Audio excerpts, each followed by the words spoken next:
ओम शांति। 31 मार्च 2023 प्रातः मुरली। ओम शांति। बाप दादा मधुबन। मीठे बच्चे, अपना मिजाज बहुत मीठा बनाओ। भूले चूके भी किसी को दुख मत दो। बुरे वचन कहना, क्रोध करना, डांटना, यह सब कुछ दुख देना है। प्रश्न है, माया बच्चों की परीक्षा किस रूप में लेती है? उस परीक्षा में अडोल रहने की विधि क्या है? उत्तर, मुख्य परीक्षा आती है काम और क्रोध के रूप में।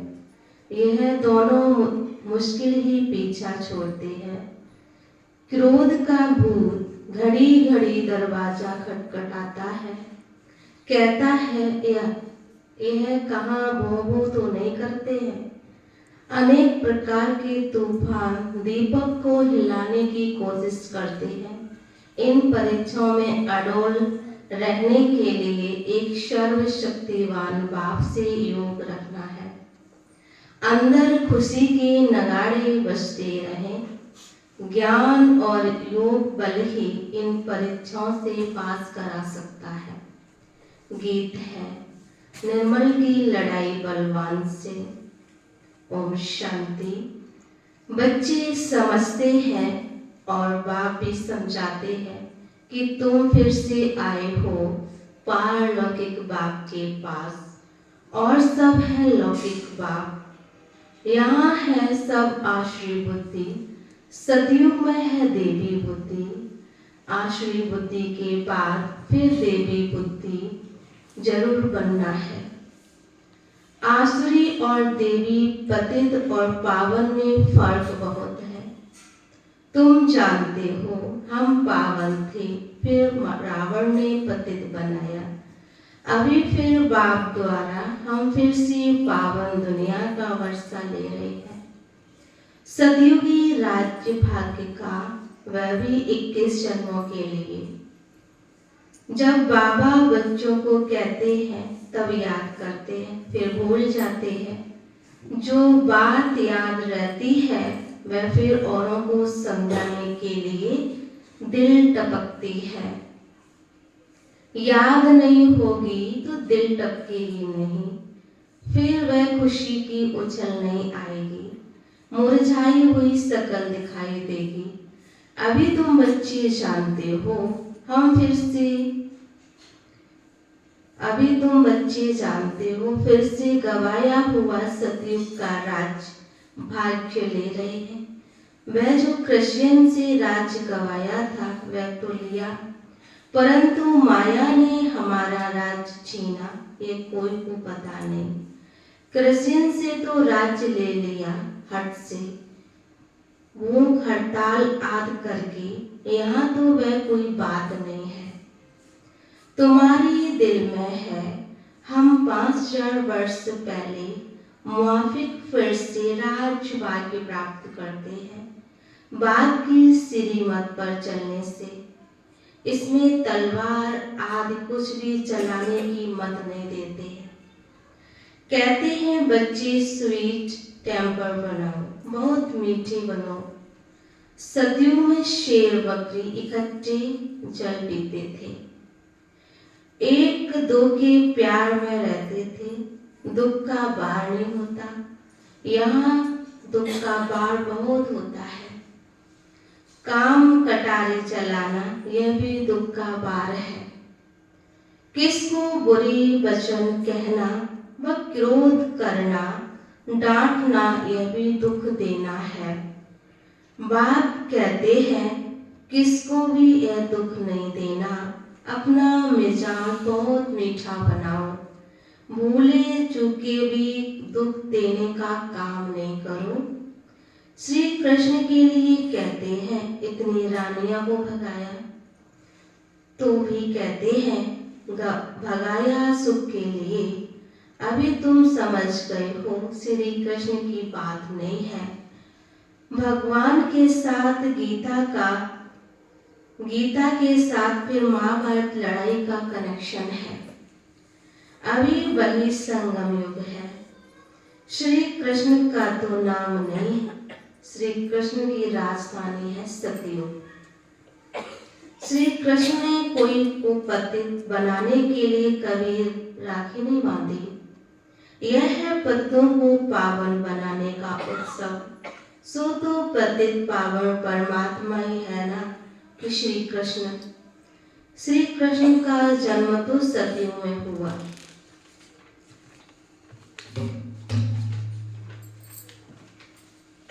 वहां तो कंस, रावण, सुपर्णखा आदि हो न सके। इस समय आशीष संप्रदाय, इन सब बातों को तुम अभी समझते हो, तुम्हारी बुद्धि में है।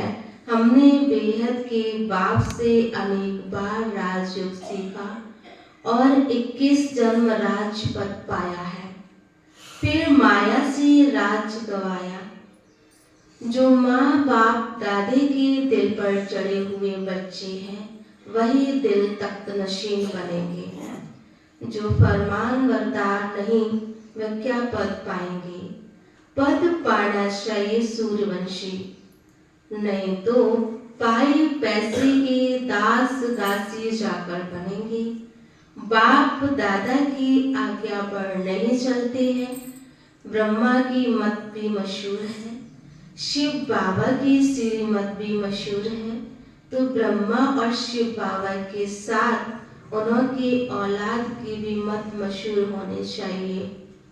तुमको शिव बाबा और ब्रह्मा दोनों की मत पर चलना चाहिए, तब तो श्रेष्ठ बनेंगे।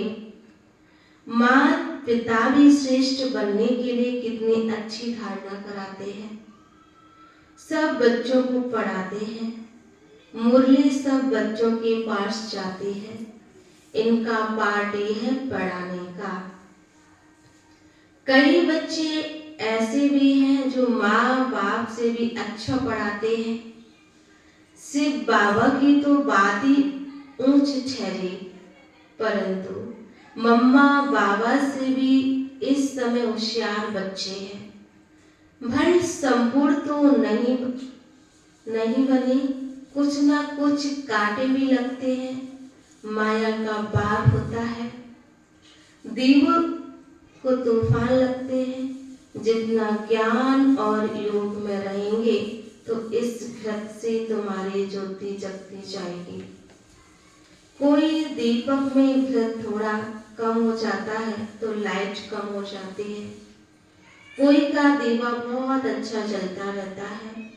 आत्मा रूपी दीवे को ही तूफान लगता है। तूफान तो लगेंगे। बाबा कहते हैं नंबर 1 अनुभवी मैं हूँ। रुस्तम से जरूर माया रुस्तम होकर लड़ेगी। बाप समझाते हैं दीवे ऐसे तूफान आएंगे, परंतु कर्म इंद्रियों से कोई पाप कर्म नहीं करना है। कोई ने कुछ कहा तो एक कान से सुन दूसरे से निकाल दिया, ऐसा अभ्यास करना पड़े। क्रोध भी मनुष्य की पूरी सत्यानाश कर देता। यह भी बड़ी परीक्षा होती है। क्रोध का भूत आकर दरवाजा ठोकते हैं, देखे भों करते हैं। अगर कोई भों करने लग पड़े तो दीवा बुझ जाता है। माया सबकी परीक्षा लेती है। समझा जाता है इनमें तो क्रोध था नहीं, अब फिर इनमें क्रोध आ गया है।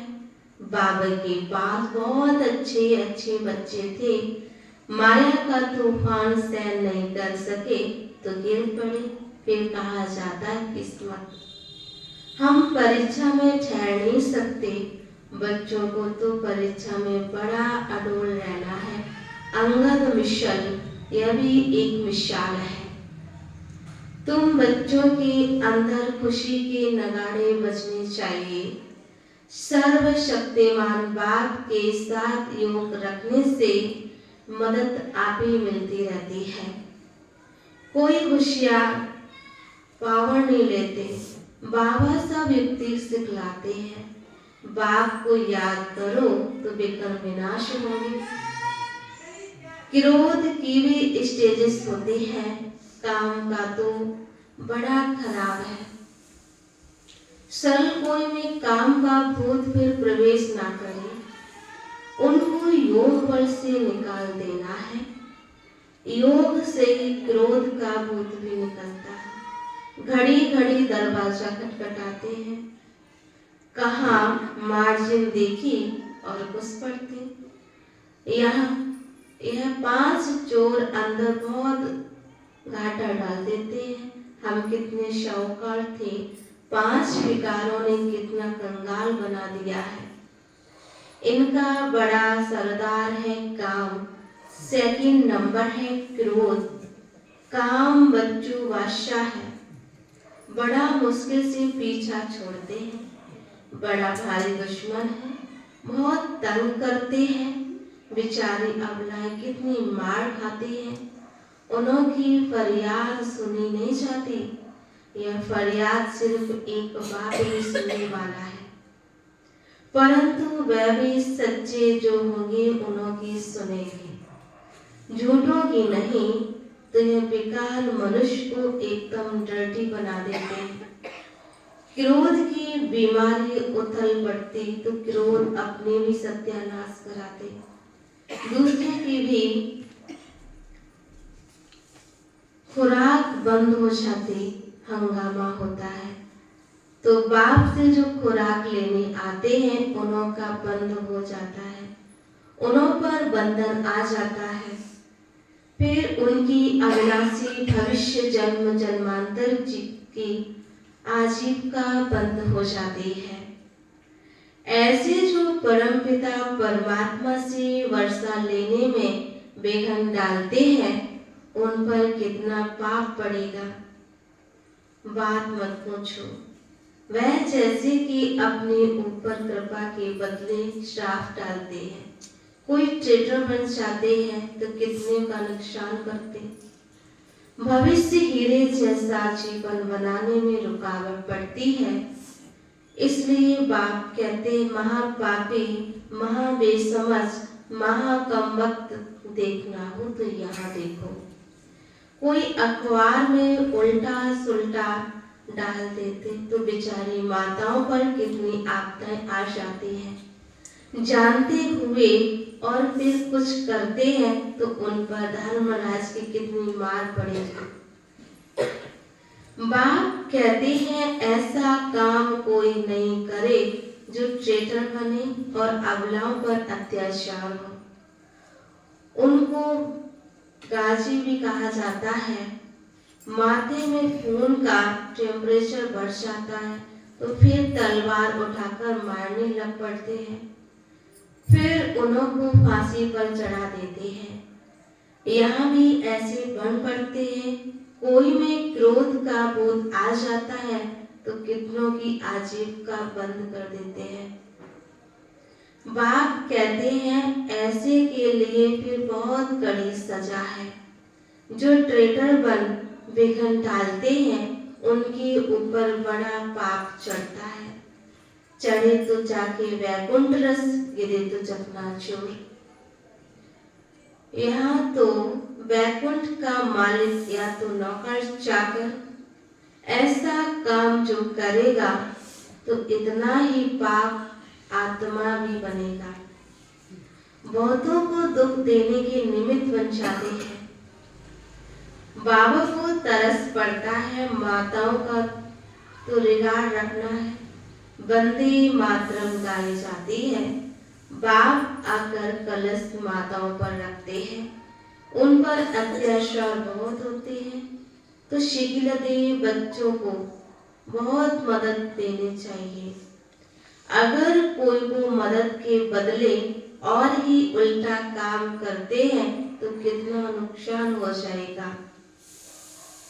बहुत सपूत बनना है, अशुभ को देवता बनना है। बाबा तुम्हारा जीते जी नया चित्र बनाते, आर्टिस्ट लोग चित्र बनाते हैं ना, फिर जो बहुत अच्छा बनाते हैं उनको इनाम मिलता है। ये बाप कहते हैं मैं ज्ञान और योग बल से तुम्हारे चित्र ऐसे बना रहा हूँ जो तुमको यह शरीर छोड़ने के बाद एकदम फर्स्ट क्लास शरीर मिल जाएगा, तो मनुष्य से देवता बन जाएंगे। ज्ञान योग बल से तुम कितने पूरे बन जाते हो। बाबा जैसा फर्स्ट क्लास कारीगर कोई होता नहीं है। यह बाप का ही काम है मनुष्य को देवता बनाना। यह है नंबर 1 सर्विस, जिससे सारी दुनिया पलट जाती है। उस स्वीट फादर को कोई जानते नहीं, सर्वव्यापी कह देते हैं। मनुष्यों की बुद्धि में यह भी नहीं है कि यह नर्क पतित है। यह सिर्फ तुम बच्चों की बुद्धि में है। बड़े बड़े करोड़पति, सबका धन मिट्टी में मिल जाएगा, बड़े दुखी हो मरेंगे। आजकल तो बड़े बड़े आदमियों को भी मारते रहते, दुश्मनी कड़ी हो जाती है, तो बात मत पूछो। बड़ा खराब समय आना है। अब तुम बच्चे पुरुषार्थ कर रहे हो भविष्य के लिए, और कोई भी मनुष्य के लिए पुरुषार्थ नहीं करते। पुरुषार्थ फिर भी माया बुला देती है, फिर जैसे कि वैसे बन जाते हैं। माया एकदम मुंह फेर देती है, इसलिए बहुत संभाल करनी है। जितना हो सके खुशी से बाबा को याद करना है। हम बाप से 21 जन्म सुख का फिर से वर्षा ले रहे हैं। बाप को याद करने से खुशी होगी। वह इन आंखों से महल आप देखते हैं, तब खुशी होती है। तुम दिव्य दृष्टि से अथवा ज्ञान की तीसरे नेत्र से जानते हो कि हम बाप से सदा सुख का वर्षा लेते हैं। अगर बाप की मत पर चलेंगे तो सावधान तो करते रहते हैं। बच्चे श्री मत पर बहुत मीठी बनो, चुप रहो, बाप को याद करो।